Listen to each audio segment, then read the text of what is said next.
আসসালামু আলাইকুম রহমতুল্লাহ। কিতা খবর শুনি বালা খাই শুনিবাদ বাড়ি করে কিতা সংবাদ আইলাম বাড়িত গেলাম মসজিদ নামাজও গিয়া মসজিদের পরিবেশ দেখে এত ভালো লাগছে মন সাইডে ভিডিও কান করিলাই সারিলি মনে ফেসবুক পেজও যাক যে মসজিদটা আইলাম অনেকে মসজিদটা চিনুন নাম লেখা আছে রাঙ্গামাটিয়া জামে মসজিদ।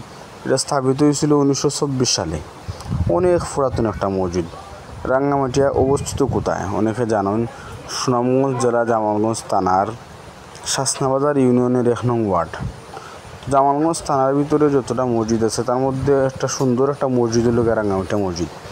মানে এত সুন্দর পরিবেশ দেখুন, কত সুন্দর আম গাছ আছে, লিচু গাছ আছে, খাজুর গাছ আছে এবং বড় বড় আম, 12 মাসে আম, পেঁপে আছে, অনেক কিছু আছে মসজিদে।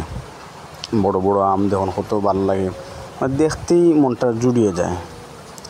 আর মসজিদের পরিবেশ চারদিকে আপনার গাছপালা এতটা সুন্দর, মানে এটা সব জায়গায় এরকম সুন্দর পরিবেশওয়ালা মসজিদ নাই। মসজিদ তো অনেক সুন্দর সুন্দর মসজিদ আছে, পরিবেশের দিক দিয়ে রাঙ্গামাটিয়া মসজিদ কিন্তু আলাদা একটা সুন্দর লাগে। যাক, এই এখন বর্তমানে বন্যা চলতেছে, চতুর্দিকে পানি, বন্যার পানি তৈরি করতেছে, পরিবেশটা আরও বেশি ভালো লাগতেছে। যাক, আপনাদের দাওয়াত তৈরি একদিন মসজিদে আইবেন, আইয়া মসজিদটা ঘুরে যাইবেন, দেখবেন এবং মন চাইলে ছবি তুলে দেবেন। ওই দেখুন মসজিদের মধ্যে আছে আপেল গাছ আছে, লিচু গাছ আছে, কমলা গাছ আছে, মালটা গাছ আছে, মানে অনেক ধরনের ফল ফুটের গাছ আছে। এখন তো পরিবেশ আরও সুন্দর, দেখতেই যেন ভালো লাগে।